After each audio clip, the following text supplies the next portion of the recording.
பிரியமானவர்களே, இயேசு கிறிஸ்துவின் நாமத்தில் உங்களுக்கு என் அன்பின் வாழ்த்துக்கள். யோபு 19 அதிகாரம் 25வது வசனத்தில், என் மீட்பர் உயிரோடு கூட இருக்கிறார் என்றும் அவர் கடைசி நாட்களில் பூமியின் மேல் நிற்பார் என்றும் நான் அறிந்திருக்கிறேன். இந்த யோபு என்ற பக்தனுடைய வாழ்க்கையில நிறைய இழப்புகள், அவமானங்கள், நிந்தைகள், பாடுகள், குற்றச்சாட்டுகள், பல விதத்திலே பாதிக்கப்பட்ட ஒரு மனிதர். எந்த இடத்தில் சீரும் சிறப்புமாய் வாழ்ந்திருந்தாரோ அதே இடத்துல சிறுமைப்பட்டு நொறுங்கி போன ஒரு நிலைமையில் இருந்த ஒரு மனிதர். எல்லாரும் அவரை பரிகசித்து கேலி பண்ணி குற்ற சொல்லி கொண்டிருக்கிற சமயம் ஒரே ஒரு காரியம் அவருக்கு ஒரு பெரிய ஆறுதல், சந்தோஷத்தை கொடுத்தது. என் ஆண்டவர், என் மீட்பர் உயிரோடு இருக்கிறார். அதனால நான் அதை அறிந்திருக்கிறதுனால நான் சோர்ந்து போவதில்லை என்பதாக, கலங்கி போவதில்லை, பயந்து முடங்கி போவதில்லை என்பதான வார்த்தை சொல்லுகிறார். உங்கள் வாழ்க்கையில் கூட சோர்ந்து போய் உட்கார்ந்துருக்கிறீங்களா? கவலைப்பட்டு கலங்கி உட்கார்ந்துருக்கிறீங்களா? என்ன செய்கிறது, எப்படி செய்கிறது, இப்படி ஆயிற்று, அப்படி ஆயிருமோ பயத்தில் உட்கார்ந்துருக்கிறீங்களா? எதுக்கு பயப்படணும்? நம் மீட்பர் உயிரோடு இருக்கிறார். நாம் இயேசு மரணத்தை ஜெயித்த உயிரோடு இருக்கிறார். என்றென்றைக்கும் ஜீவித்திருக்கிறவர் என்று அவருக்கு ஒரு பெயர் உண்டு. அவர் உயிரோடு இருக்கும்போது ஏன் கலங்க வேண்டும்? எப்படிப்பட்ட ஒரு மனிதனையும் அவருடைய உயிர்த்தெழுதலின் வல்லமை மாற்றத்தை அவனுக்குள்ளே கொண்டு வந்துவிடும்.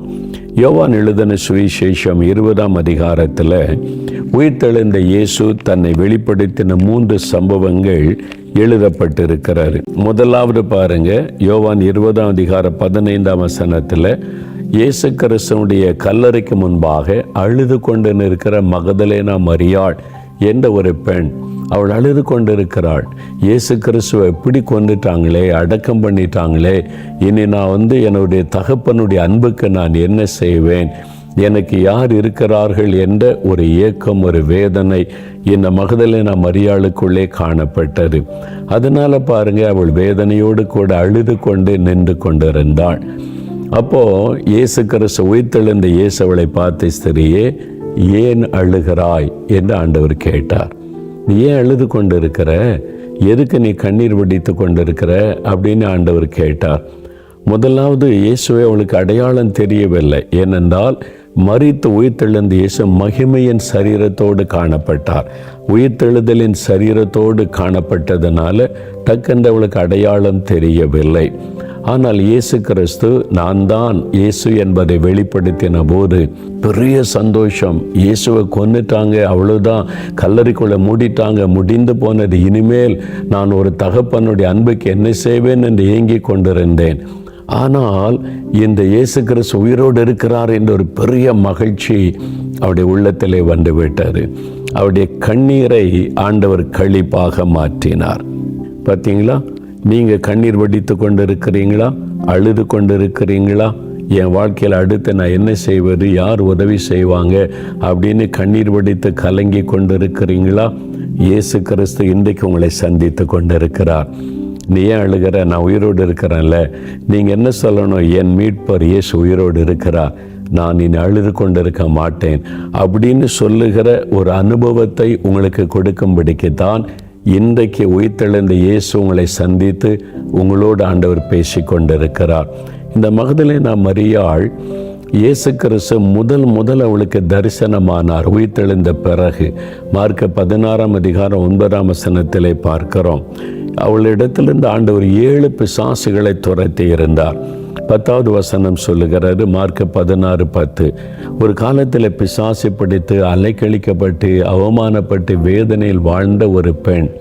இயேசு அவளுக்கு ஒரு புது வாழ்வு கொடுத்ததுனால இயேசுவின் மேலே அவளுக்கு அளவில்லாத ஒரு அன்பு.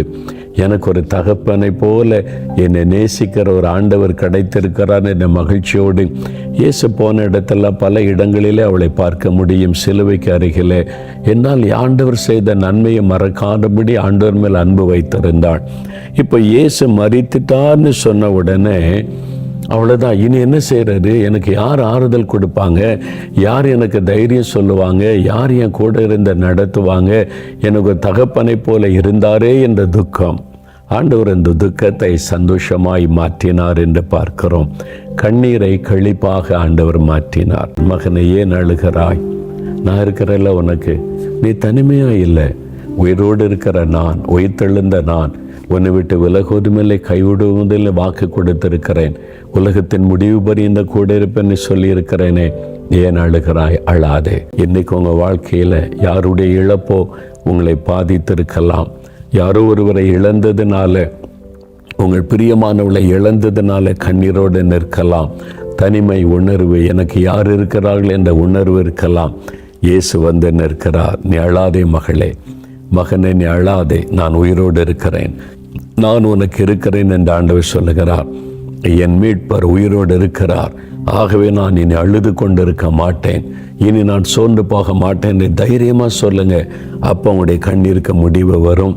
நீங்கள் கண்ணீர் வடிக்கிற காரியத்தில் ஒரு அற்புதம் நடப்பதை நீங்கள் காண்பீர்கள். 2 யோவான் 20:19 வாசிக்கும் போது, இயேசு தன்னுடைய சீஷர்களை சந்திக்க உயிர்த்தெழுந்த இயேசு வருகிறார். அவங்க அறைக்குள்ள பயந்து, யூதர்களுக்கு பயந்து கதவை மூடி ரூமுக்குள்ளே இருக்கிறாங்க. இயேசுவையே கொலை செய்துட்டாங்க. அப்போ இயேசுவோடு கூட இருந்த நம்மையும் கொலை செய்ய தேடுவார்கள். மனிதர்களை குறித்த பயம், மரணத்தை குறித்த பயம். இனி நம்ம எப்படி வாழப்போகிறோம்? 3.5 ஆண்டு காலம் இயேசுவோடு இருந்தோம். நமக்கு உணவு, உடை எல்லாத்தையும் அவர் பார்த்து கொண்டார். இனிமேல் நம்ம தேவைக்கு என்ன செய்கிறது? எப்படி வாழப்போகிறோம்? எதிர்காலத்தை குறித்த ஒரு பயம், மனுஷ பயம், மரண பயம், எதிர்காலத்தை குறித்த பயம், அப்படியே கலங்கி இருக்கிறாங்க. இயேசு வந்து நின்று சொன்னார், உங்களுக்கு சமாதானம் என்பதாக. உடனே அவருடைய துக்கம், பயம் சந்தோஷமாய் மாறிவிட்டது. உயிர்த்தெழுந்த இயேசுவை பார்த்த உடனே பாருங்க, இயேசு தன்னை வெளிப்படுத்தி அவருடைய பயத்தை சந்தோஷமாய் மாற்றினார். பயத்தை உள்ளத்தை விட்டு நீக்கினார். நீங்கள் பயந்து கொண்டு இருக்கிறீங்க. மனுஷரை குறித்த பயமா? இந்த பொல்லாத மனிதர்கள் எழும்பி எனக்கு தீமை செய்ய நினைக்கிறாங்களே, என்னுடைய பிஸ்னஸை அழிக்க நினைக்கிறாங்க, என் ஊழியத்தை அழிக்க நினைக்கிறாங்க, என்னுடைய நற்பெயரை கெடுக்க நினைக்கிறாங்க, என்னுடைய ஆசீர்வாதத்தை தடுக்க நினைக்கிறாங்க. பொறாமை கொண்டவர்கள், பொல்லாத மனிதர்கள். ஐயோ, நான் எப்படி வாழப்போகிறேன்? என்னுடைய எதிர்காலம் எப்படி இருக்கும்? கலங்கி கொண்டிருக்கிறீங்களா? உயிர்த்தெழுந்த இயேசு வந்து நின்று சொல்லுகிறார், உங்களுக்கு சமாதானம்.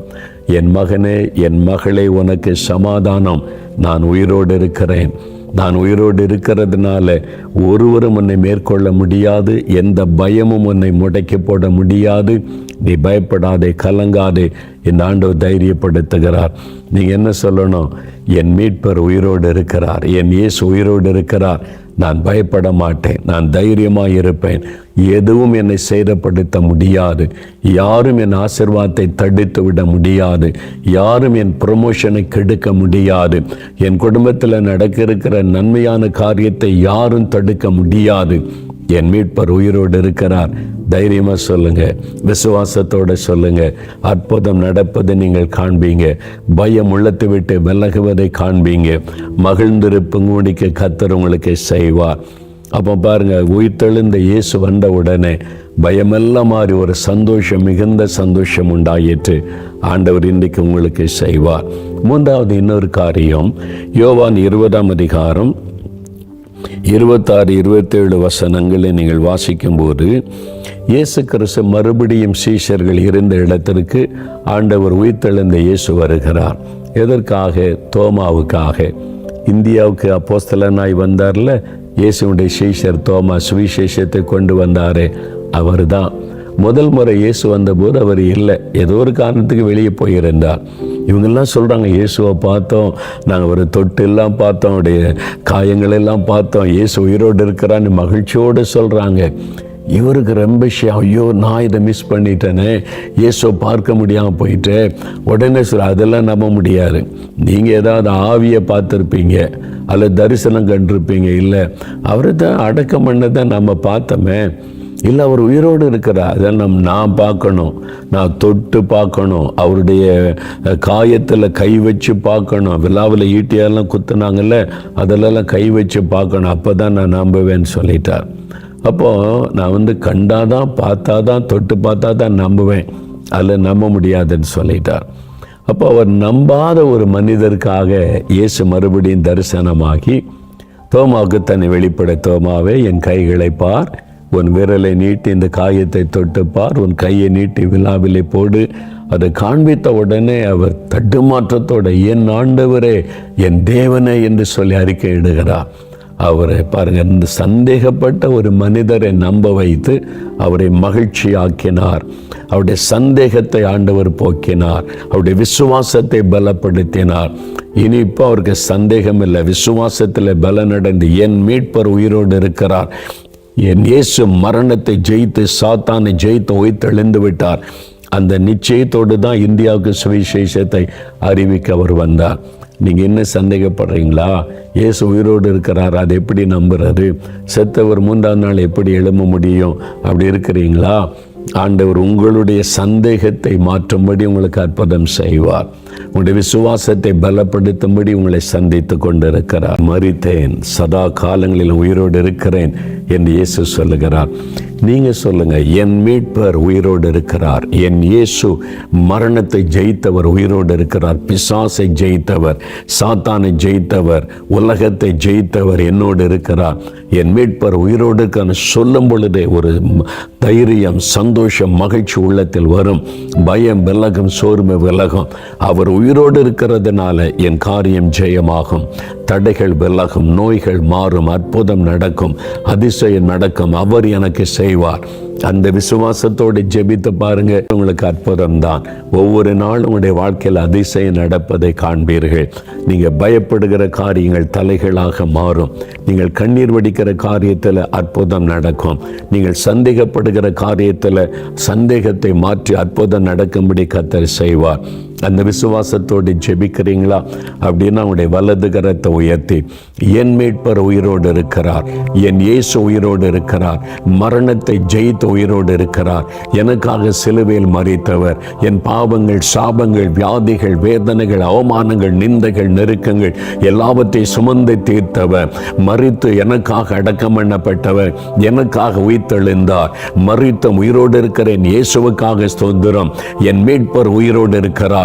இனி நான் அழுது கொண்டிறேன், இனி நான் கண்ணீர் வடித்து கொண்டிருக்க மாட்டேன். என் கண்ணீரை துடைக்கிற இயேசு, எனக்கு வேதனையை, கண்ணீரை கொண்டு வருகிற இந்த பிரச்சனையை மாற்றுகிற இயேசு உயிரோடு இருக்கிறார், என்னோடு இருக்கிறார், எனக்குள் இருக்கிறார், விலகாமல் என் கூட இருந்து நடத்துகிறார். இனி நான் அழுது கொண்டிறேன், இனி நான் சோர்ந்து போக மாட்டேன், என் மீட்பர் உயிரோடு இருக்கிறார். ஸ்தோத்திரம், ஸ்தோத்திரம், ஸ்தோத்திரம். நான் பயப்பட மாட்டேன், சூழ்நிலைகளை கண்டு மனிதர்களை குறித்து பயப்பட மாட்டேன், மரண பயத்துக்கு இடம் கொடுக்க மாட்டேன். மரணத்தை ஜெயித்த இயேசு என்னோடு இருக்கிறார். மரண பயம் விலகட்டும் இயேசுவின் நாமத்தில். மனிதர்களை குறித்த பயம் விலகட்டும் இயேசுவின் நாமத்தில். எதிர்காலத்தை குறித்த பயம், சூழ்நிலை குறித்த பயம் விலகட்டும் இயேசுவின் நாமத்தில். பயப்படுகிற சூழ்நிலைகளை நன்மையாய் மாற்றுகிற என் மீட்பர் உயிரோடு இருக்கிற என் இயேசுவுக்கு ஸ்தோத்திரம், ஸ்தோத்திரம், ஸ்தோத்திரம். சூழ்நிலைகளை மாற்றுகிற இயேசுவுக்கு ஸ்தோத்திரம். இனி ஒரு நாளும் அவரை சந்தேகப்பட மாட்டேன். அவருடைய வல்லமை, அவருடைய பராக்கிரமத்தை, அவருடைய அற்புதங்களை சந்தேகப்பட மாட்டேன். எனக்கு சுகம் கொடுக்கிற உயிர்த்தெழுந்த இயேசுவுக்கு ஸ்தோத்திரம், எனக்கு விடுதலை கொடுக்கிற உயிர்த்தெழுந்த இயேசுவுக்கு ஸ்தோத்திரம், எனக்காக யாவற்றை செய்து முடிக்கிற இயேசுவுக்கு ஸ்தோத்திரம். இந்த நாள் முதல் ஒவ்வொரு நாளும் எனக்கு அற்புதங்களை செய்து என்னோடு கூட இந்த நடத்த போகிற உயிரோடு இருக்கிற என் இயேசுவுக்கு ஸ்தோத்திரம், ஸ்தோத்திரம், ஸ்தோத்திரம். என் மீட்பர் உயிரோடு இருக்கிறார், எனக்காக யாவற்றை செய்து முடிப்பார். ஒவ்வொரு நாளும் நான் அற்புதங்களை காண்பேன், இன்றைக்கும் அற்புதங்களை காண்பேன். உயிரோடு இருக்கிறேன், மீட்பருக்கு ஸ்தோத்திரம், ஸ்தோத்திரம் என்று துதிக்கிறேன், ஸ்தோத்தரிக்கிறேன். இயேசு கிறிஸ்துவின் நாமத்தில் ஆமேன், ஆமேன்.